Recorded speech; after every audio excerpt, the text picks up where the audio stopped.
Maersk and the German shipping line Hapag-Lloyd have suspended their routes through the Red Sea after a variety of attacks of different types on their vessels. Now look at the pictures here, you see. The Iran-backed Houthi rebels in Yemen have claimed responsibility. Essentially, what they are doing is attacking the ships, believing that they're on their way to Israel and they are supporting Hamas. Maersk says it's instructed its vessels in the area bound to pass through the Bab el-Mandeb Straits to pause their journey until further notice. If you look at the map again, I'll show you exactly the bit there. You see at the bottom, that bit there, as it comes up through that narrow 20-mile gap that you can see at the bottom, that's the bit where they are being attacked. John McCown joins me, Senior Fellow, the Centre for Maritime Strategy. Now, it's interesting, isn't it? I mean, if you've got to get from A to B and you have to go through there, what are you going to do? Yeah, it's really thrown a monkey wrench into supply chains, Richard. To go all the way around Africa is 3 or 4 times longer.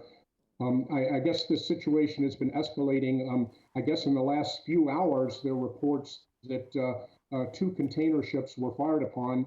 The Maersk ship was missed, but there's a giant container ship by Hapag-Lloyd that reportedly was hit by one of these missiles. Right.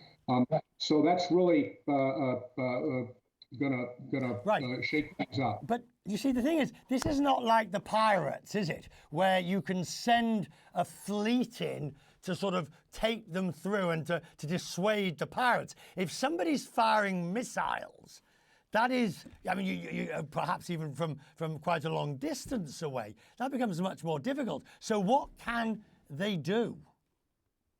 Well, the safest thing to do is to avoid the area entirely, and not only avoid Yemen, but to not even go through the Suez Canal. The Red Sea is a very narrow sea body, and to go around the tip of Africa, which of course has the effect of quadrupling the distance, right, and has an immediate effect on supply. If you kind of think of shipping as a network, if you have 4 times as much distance, you need 4 times as many ships to move the same amount.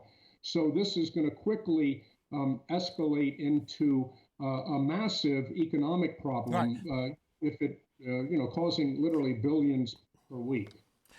John, in the world which you work in, which is risk assessment, is it your view that this is simply too risky to continue going this route? Well, I think each, certainly the news of 2 container ships, and it's not clear, these were large container ships moving containers from Asia to Europe.